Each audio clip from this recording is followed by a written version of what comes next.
preparing for these elections. As a country, we have once again witnessed the capabilities of the IEC in the successful voter registration weekends, in the registration of parties and candidates, in the preparation of ballot papers, in the organization of overseas voting, and in the diligent application of our electoral laws. We convey our thanks and best wishes to the IEC commissioners, to the IEC staff, and to the thousands of election workers as they deliver on this most important responsibility of our nation in the coming days. One of the defining features of all our elections since 1994 has been their integrity. This has been made possible not only by the work and the conduct of the IEC, but also by the presence of party agents and independent observers from various parts of the world, including our own continent, as authorized by the African Union. The involvement of party agents gives people confidence that there is effective oversight of all aspects of the electoral process. Through the presence of local and international observers, we are able to satisfy ourselves that our elections conform not only to our own laws, but also to internationally accepted standards of freeness and fairness. We thank all the party agents and the election observers for the work they are doing and reiterate that they must be allowed to do their work without any form of hindrance, intimidation, or threats. As in previous elections, our law enforcement agencies and security services have made extensive preparations to ensure that these elections are peaceful and that all South Africans can freely exercise their right to vote. They have been deployed throughout the country to ensure that there are no disturbances or disruptions to the election process. We thank them for their professionalism, their dedication, and their vigilance. Over the course of the last few months, many different parties and candidates have vigorously and enthusiastically campaigned for votes. While the contestation has been robust and at times became heated, campaigning has been peaceful and free of intimidation. We commend all parties that have upheld the Electoral Code of Conduct and that have ensured that their supporters adhere to the democratic principles that have long characterized our elections. We should all be concerned at reports that came out today about the obstruction of election activities, including unlawful entry at IEC storage sites in KwaZulu-Natal. We once again call upon all parties, all candidates, supporters, and every South African to refrain from any action that could interfere with the due process of the electoral process.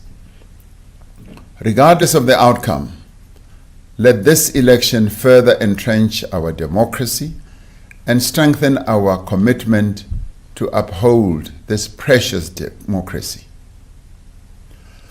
My fellow South Africans, this election brings to a close the sixth administration of our democracy.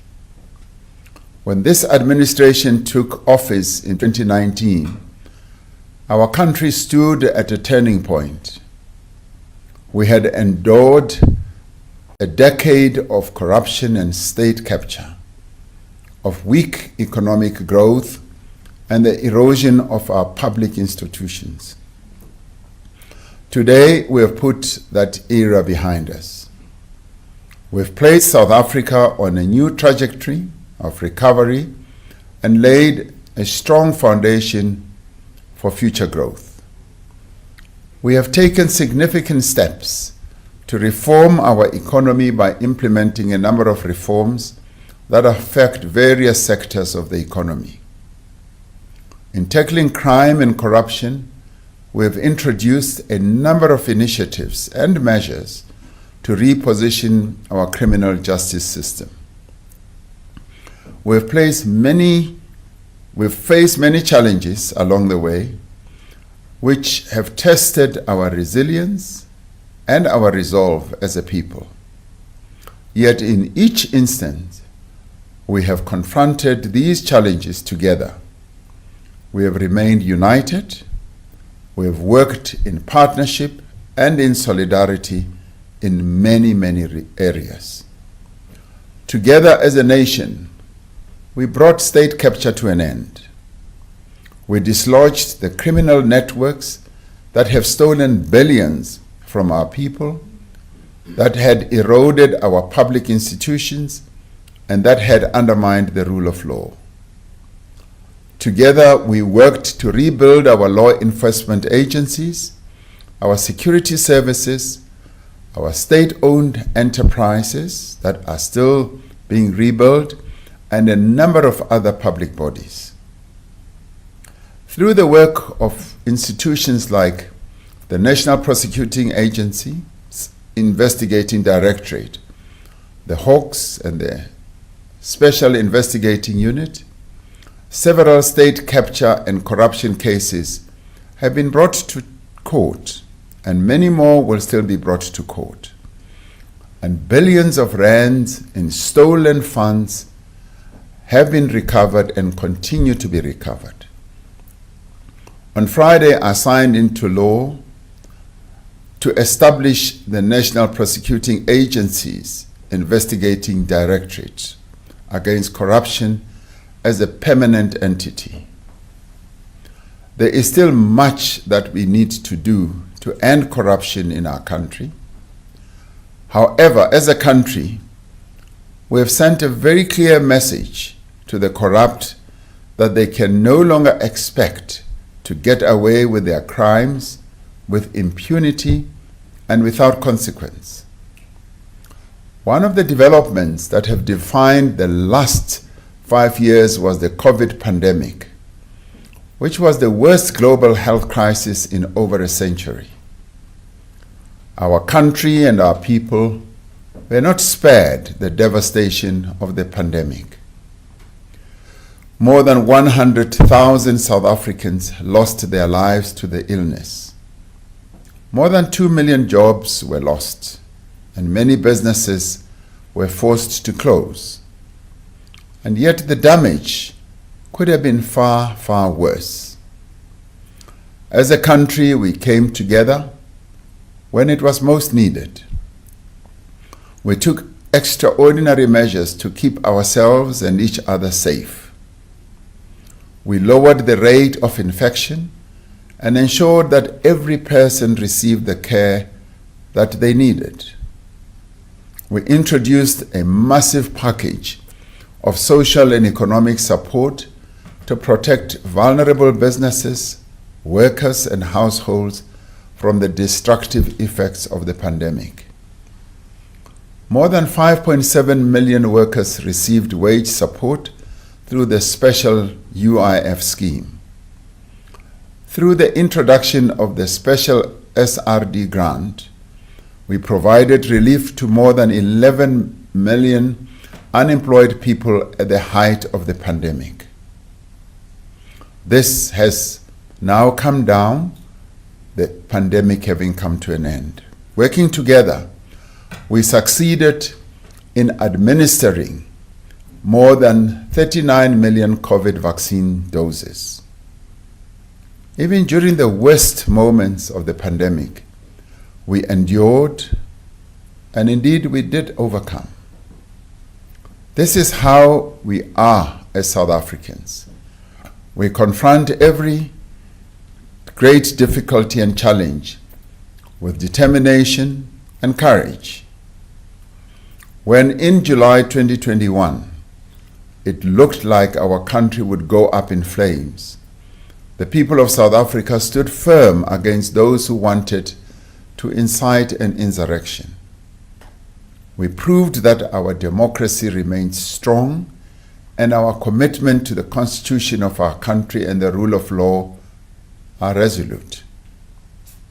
When in April 2022 catastrophic floods struck parts of KwaZulu-Natal, the Eastern Cape and Northwest, South Africans came together to provide material assistance to those affected in order to help them rebuild their lives.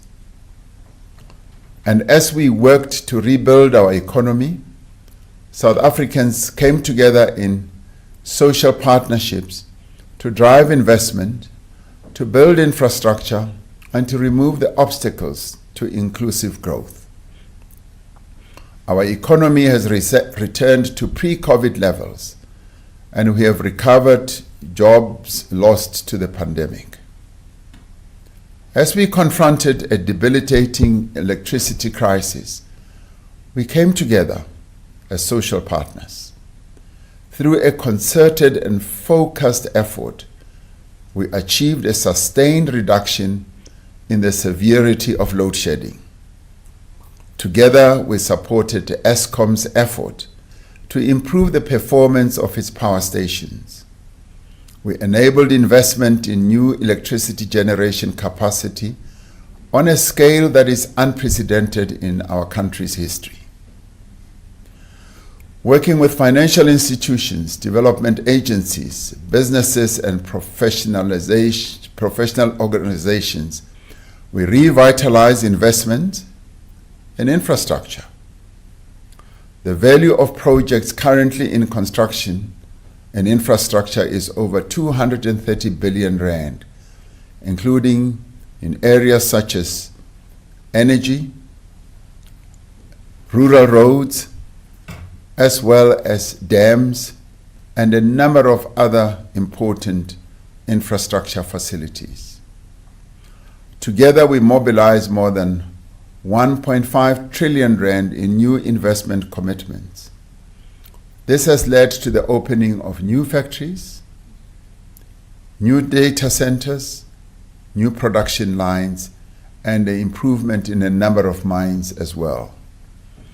Master plans have been finalized in 8 industries, including clothing and textiles, poultry, sugar, automotive, furniture, steel, tourism, and forestry.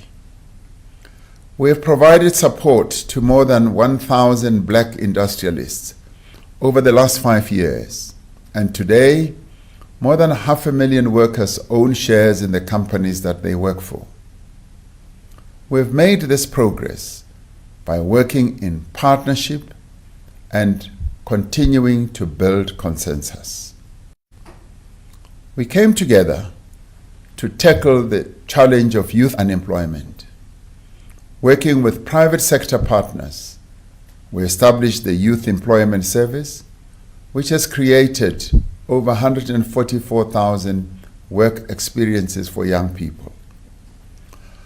We have worked across government and with NGOs to implement the Presidential Employment Stimulus, which has created more than 1.9 million work and livelihood opportunities for unemployed South Africans. And as the country confronted the scourge of gender-based violence and femicide, South Africans rallied together in defense of the lives and the safety of the women of our country. A national strategic plan on gender-based violence was developed, together with civil society, as a whole of society response to this national emergency. New laws were introduced to strengthen the response of the criminal justice system, and centers that were established to provide support to survivors of gender-based violence. On Friday, I signed into law the establishment of a National Council on Gender-Based Violence and Femicide. This council will lead and coordinate our country's national response to dealing with gender-based violence. we have worked together to rebuild community policing forums and to provide them with the resources they need to be more effective in the fight against crime. This will continue as we have to reach many other community policing forums. We have increased the number of police on the street by 20,000 over the last 2 years and established specialized task teams in the police to tackle illegal mining, cable theft, cash-in-transit heists, gangsterism, other criminal activities, including economic crimes. This work is producing results.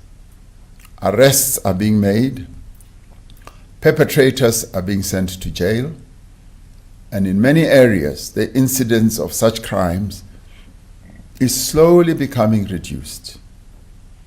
Even under difficult conditions, over the last 5 years, we have made progress together in tackling poverty and improving people's lives.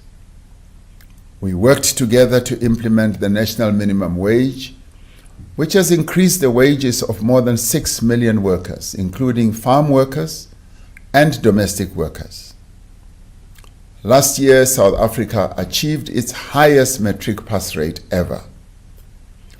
Significantly, learners from schools where fees are not paid accounted for around 2/3 of the total bachelor passes obtained. These achievements are the result of a collective effort by the learners, the teachers, the education officials, the parents, and communities. They are also the result of programs to support children from poor families, including the Child Support Grant, the School Feeding Program, and the increase in no-fee schools. Working together, we have sustainably increased financial support for students from poor and working-class families. We have doubled the number of students receiving support from NSFAS over the last 5 years to well over 1 million in the last academic year. And we have reasserted our country's presence on the global stage, providing a strong voice for the developing world, particularly the global south, and for the oppressed and the powerless everywhere. We have worked towards silencing the guns throughout our continent, including through diplomacy and the deployment of our South African National Defence Force personnel as peacekeepers in a number of areas on our continent. Just a few days ago, the National Assembly and the National Council of Provinces, our parliament that is, concluded the 6th work of the 6th Parliament. Over the course of 5 years, members of Parliament from all parties represented in Parliament have worked diligently to implement a clear electoral mandate to transform our country. They have worked alongside South Africans to consider and pass several transformative laws. They have convened public hearings in every part of the country, received thousands of submissions on every bill, and conducted their proceedings in an open and transparent manner, as dictated by our Constitution. From strengthening the laws against gender-based violence to making South African Sign Language our 12th official language, from ensuring transparency and accountability in political party funding to introducing the national health insurance, this Parliament has drawn on the views and the wishes of the people of South Africa.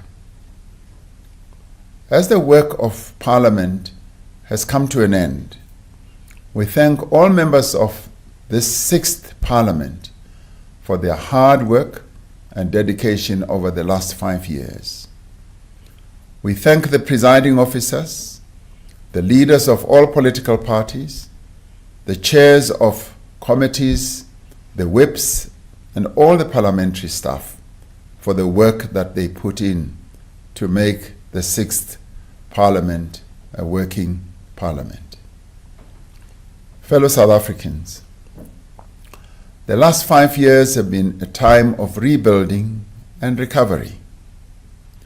It has been about working together, not only to meet the challenges of the moment, but to put in place firm foundations for a better future for our country. As this 6th administration indeed draws to a close, and as we prepare for the 7th administration, let us build on the progress that we have made. At this moment in our path to renewal, we cannot afford to turn back. There is more work that still needs to be done to reposition our country. Let us draw strength and encouragement from the difficulties we have overcome together. I call upon all South Africans to go out in their numbers to cast their votes in these elections. We are a diverse people, but we are also a united nation. Let us be united in our commitment to advance our democracy. Let us work together to build a better country and a better future. May God continue to bless South Africa and to protect its people. Nkosi sikelela iAfrika.